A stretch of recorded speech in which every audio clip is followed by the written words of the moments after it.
Hi and welcome to today's series. We're going to be using a yoga block. These are so easy to have around your home and to do some really cool things on them. If you don't have a yoga block, you could use a thick book. A nice hardcover book would be quite useful as well. All you are looking for is a slightly elevated surface that is nice and firm. So let's begin. We're going to start on our backs into a bridging shape. So we're going to take the block and place it underneath one foot. So as you lie down, you still have all your things in common, which are the back of the spine resting onto the mat surface. Your feet are balanced, even though one knee is higher than the other. The pelvis is still level. And we're going to maintain that as we go into our bridge. So we're going to roll the hips away from the floor, raising up into the air, and then easing your body back down onto the mat.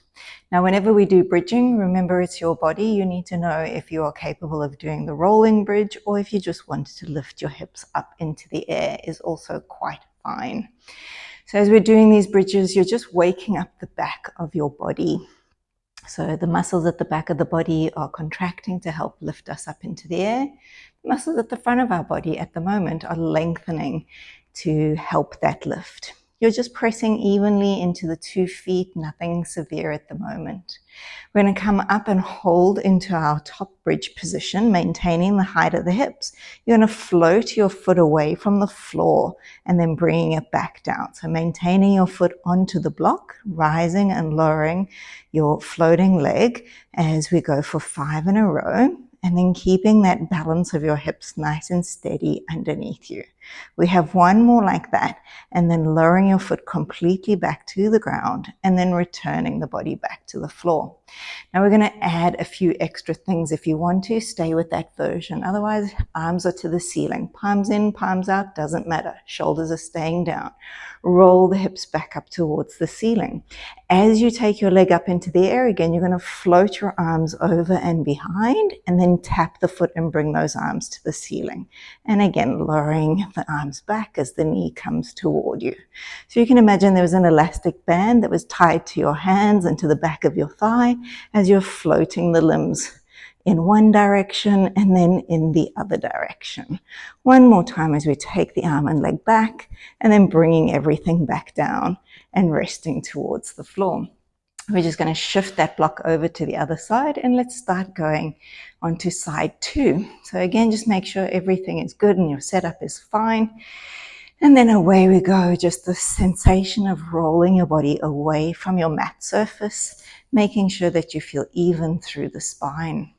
So in our rolling bridges, we're looking for more movement between the segments of the spine, which is going to distribute a bit more force, so not clumping up in one area. As we're doing our just hinging of the hips, remember that you're working on the strengthening of your back muscles. Both variations are doing that, of course. But when you're lifting and lowering, nothing should feel like it's going to be cramping or seizing. It's a gentle movement. It's a very supported movement. No muscle group is working too hard. On the next one, we're going to stay in our lift and pause here. Maintain the height of the hips. You can place your hands onto your hip bones if that helps you feel where your pelvis is in space as you float the moving leg up and down. So what's great about this is it's a challenge because that leg is lower than the other. So you've got to maintain that hip by pressing more into the support leg. Lower your foot to the ground. Bring the body back towards the mat, and then get ready for the next variation. So arms to the ceiling, settle the shoulders down onto the floor, and then raising the hips up. As we float the leg, it's a smooth, controlled movement of the arms floating backward and then returning. So as we're doing this movement again, you may start to pick up one side a little bit stronger than the other. One side maybe feels wobbly. Maybe you start to feel other parts of your body coming into play to support the movement of these floating limbs. Last one, and then lower everything back down to the mat. From here, let's see if you can pick up your block with your feet and then placing it between your knees. We're at a right angle shape, opening the arms out to the side. From here, we're just going to roll the legs down towards one side, keeping the opposite shoulder and palm facing down, and then bringing it through the center and across to the other side. Now, there's so many different ways you could breathe through this movement. Mine is that you just breathe. But an inhale across will take you into the lung on the opposite side. And then an exhale coming through the center will support your core. If you choose to exhale, you might get a little bit more stretch into the movement. But then as you're breathing in, be careful that you're not sort of bracing or arching in your back to bring the legs into center. We'll just go another 2 times each side, nice and gentle. You'll notice that I'm not actually lowering my legs completely to the floor. I'm maintaining my legs around about a 45-degree because that gives me a really good stretch. However, on this next one, we're going to lower the legs completely to the ground. You're going to take your outstretched arm, circle it around your head, and match it to the other hand. Circle that arm all the way open again, and then energize the legs as you bring them up and send them over to the opposite side. So your shoulder will peel off. Let that happen. Circle the arm above and over to the other hand. And again, around it goes, opening wide and then bringing the legs through. We'll just do another one to each side of these. They feel amazing. And circling the arm. So just tracing your fingers along the floor, making contact with your hand as you do your circling is always beneficial, just to kind of know where your arm is sitting in your shoulders. Last time as we take it all the way open and then bringing it back to the center. From here, we're going to take the hands behind your thighs and then just roll you up into a sitting shape. So we're going to move on to all fours now as you take your block. And we're going to begin with under your right hand. So in our setup, we always want to feel like our hands are under our shoulders and our knees are under our pelvis. And as we do this, just as we had with the bridging, you notice that one shoulder height will be slightly lifted than the other. We're going to go down into a push-up position, lowering the chest down, maintaining the bottom up. And then as you press up away, you're going to float your left hand to be level with your right. And then you're going to lower down and do your push-up, and then press away and lift the left hand. And again, down and rising. So your push-up is still very balanced. You're not collapsing between your shoulders, and the elbows are stretching wide away from each other through your movement. We go one more time on this side, and then replacing the hand. From here, we're going to take that block and place it underneath your right knee. So 2 hands are level. Now your hips again are unbalanced. You're going to tuck your toes under, maintain the toes on the ground. Float your knee up so that it is now level with the right knee. And then lowering it back down. And again, shifting to raise the knee and to lower the knee. So when you're raising the knee, your idea is that there was another block resting on the back of the pelvis and that it's going to be coming nice and level as you get that knee height up. We'll go for 2 more. This is so good for your oblique muscle strength, for your deep, deep abdominals, your transversus abdominis. So don't be fooled. Abdominal work is not just about doing crunches. So holding your shape here, we're going to extend your left leg out long, reaching it away from you, and reach your right arm forward. So holding that position, and then you're going to float the knee and the elbow past each other and slide them back out. So as we're doing this, we're maintaining our position of our 2 limbs on the floor surfaces and the other 2 floating without changing the shape of your spine. So maintaining that as neutral as possible. Last one here, and then hold the arm and leg stretched. And from there we open and close. So just adding different variations of movement is really going to challenge your core in terms of stability and in terms of helping to move some of those limbs outward and inward. Last one, and then bringing everything back down. Great work. A little bit of a challenge coming up now as we take our weight over towards the right side. So both the right arm and right knee are going to stay on the floor. Reach your fingertips and your toe tips of the left out behind you and in front of you. From here, we're going to be raising the arm and leg and then lowering it down. And again, lift and lower.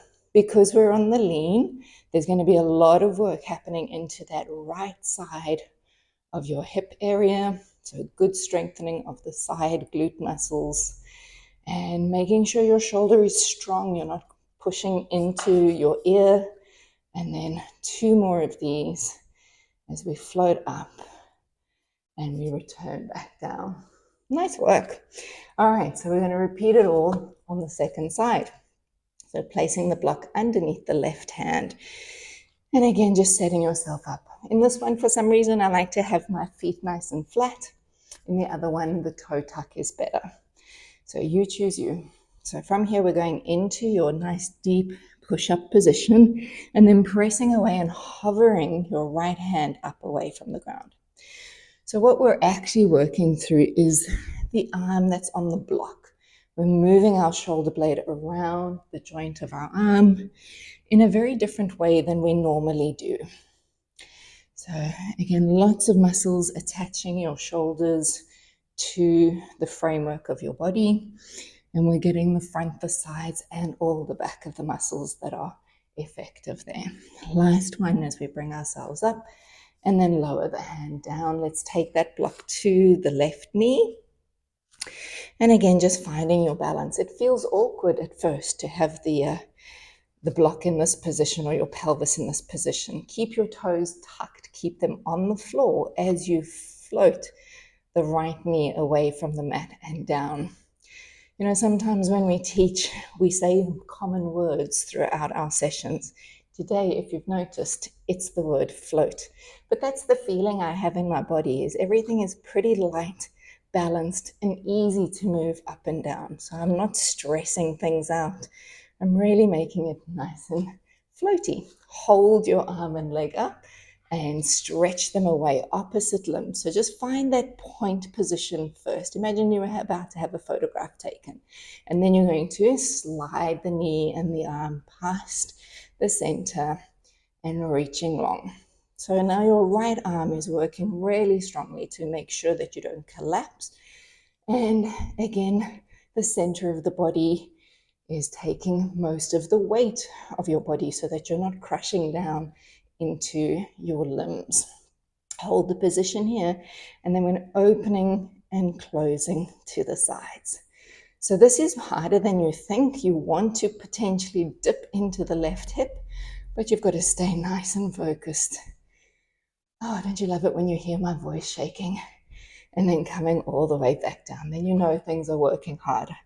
All right, from here we're going to do our side movement. So we're going to take the weight over towards the left completely. Reach the toes and the fingers out long onto your mat surface. Reposition your foot if you need to. And then we're going floating limbs up and down and lift and lower. And again, when we do these single-sided things, you have an opportunity to understand if one side is more well-behaved than the other. I can tell you this is definitely not my stronger side today, but that's okay. I'm working through it. And then bringing yourself all the way back from there. So from here, we're going to do a little toe stretch. So the movement is going to be bringing your foot up. We'll start with the toes at the top of the block. You're going to be pulling the block back toward you, but eventually we're going to slide, or immediately we're going to slide those toes down so that the knuckles of the toes are onto the mat surface. So you're pulling yourself back. We're getting a super stretch and flex of the front toes. Holding this just for a few moments. And then, of course, as we like to do, we'll challenge it. So the back toes are in a flex position. From there, can you stretch that leg out and away from you? So you're in a nice forward lunge, just getting good, deep stretch down through the 5 toes, and then lowering yourself all the way back to the mat. Bring the block over to the other side as we set up for the left.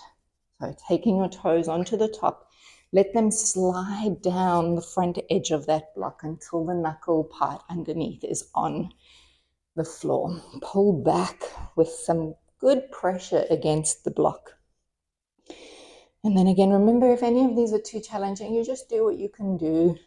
Just feeling a little bit of mobility into the toes is great. Then we've got the back leg, and we're going to stretch that out into a nice lunged position, pulling back on the block. Challenging little thing for the toes. All right, and then bringing yourself all the way back down from there. We're going to come up into a standing position. My head's going to come off screen, but that's okay because all you need to see is the foot. So we're going to place it again to the right side as you bring yourself up. And we're going to be standing on the block with your right foot. Now, of course, if you've got a foot that goes over, you can angle it at a different place to give you more movement, but ideally we want something that's supporting the toes and the heel. So from here, just as we have done through all of our sequences of our hands and knees, we've got our feet lined up, and then from there, all you're going to do is hover your other foot up away from the ground to be level with the box foot, and then lowering it back down again. So as we're doing this, there's a slight transfer of weight from the left to the right, and this is what happens in walking. And this is what happens when we climb upstairs. So these are very functional and normal moves that your body knows how to make. On our next one, we're going to stay in the elevated position. And from here, you're going to float your left knee up in front of you. So just finding your balance. This might be enough for you. Otherwise, we're going to take the leg back behind you. It might be enough to be in the lunge. If you're up for it, we're going to drop that knee to the ground and then smoothly bringing yourself up again. And then again, taking it back, lowering, slow dip, and returning up. Now I'm keeping my arms just resting at my side today. You could have any other movement in your arms that makes this movement feel more achievable for you. And we've got another 2. Feeling the strength and the power from your foot all the way up the chain towards your glutes. Even feeling it reaching right up out the crown of your head and bringing it up. And that is done. So now we'll go ahead and do the other side. So sliding the box over. And then I'm pretty particular where I like my block shaped. So left foot is on and then right foot is next to it. So starting with the lightly bent knee on the left, and then bringing yourself up so that the 2 feet are level, and then returning down. So I've got the tiny little feeling of pulling my toes back. I'm not overly pulling, I'm just feeling as though I was standing next to my left foot on the same surface.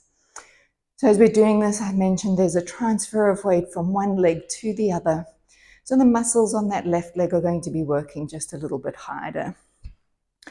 And these are, of course, muscles that are important, again, for our walking pattern. All right, on the next one, we'll bring ourselves up and we're holding position. Float your knee into a 90-degree angle. So remember, you can stay here for the whole set if you want to. Maybe you want to just take your leg back into a lunge with a straight leg behind you. Otherwise, drop and bring it all the way to the top. And again, taking it back. Smoothly down, smoothly up. See if you can maintain the same posture of your spine as you lower your knee down and as you float your leg back up again. So that's really moving your body forward and moving your body backward as you do this movement. Now, of course, I got involved in chalking, so I've forgotten how many we've done. So I'm just going to say, this is our last one, and then bringing it all the way back up and resting down. Nice work. So from here, we're going to take our block. We're going to place it just between the knees where it's nice and comfortable for you. And then facing forward from this position, a squat is the name of the game. Sit the hips back, reach the arms out in front of you, and then bringing everything back up into standing. And again, dropping the pelvis back, reaching the arms forward.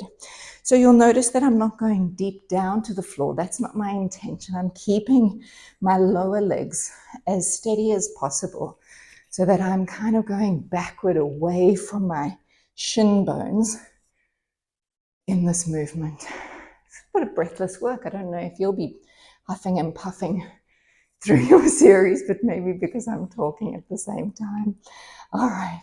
On our next one, fun appears. As we lower ourselves down, there will be movement with your leg. You're going to roll up onto the ball of the left foot, roll up onto the ball of the right foot. So we're alternating to lift and lower the heel underneath us, maintaining the position of your squat shape. So we're going to get a good sense of strength around the quadricep muscles, movement through the ankle, beautiful rolling sensation through the foot. 2 more to go to each side. Whew. And then last one per side. Breathing deep. and then standing all the way back up to top. All right, it is time for us to have a little bit of rest and rejuvenation. So as we get back down onto the floor, you're going to take your block and we're going to place it between your shoulder blade area. So this movement requires your head to go backward. So if you know that your head going back is not good, then place a towel behind you so you can have better support for your neck. So as you lie onto the block, it's not cushiony. So make sure that you feel comfortable, supported, and that the head is rested. So palms can face up. You can begin with your knees bent. That's quite an intense stretch for most people anyway.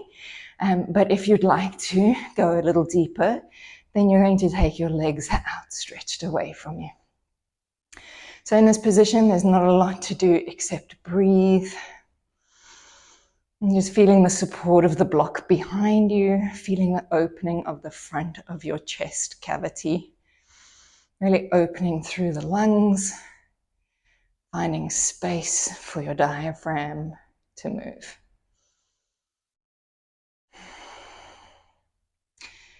Oh, we could stay here all day, but we've got one more rejuvenating place to be. So bend those knees, raise the back of the head up. If you need hand support, please take it. And then bringing yourself away from the block. From here, we're going to remove the block from the chest and you're going to lie yourself down and now place it in a nice wide position behind the back of the pelvis on the sacrum. So the sacrum is such an important part of our spine and our pelvis and our whole framework. It's the keystone of our spine and hips. So just having the hips slightly lifted like this, if you're ready to and you want to, you can extend the legs. And you will know your body is incredibly intelligent. It will tell you whether you're in a good supported position or not.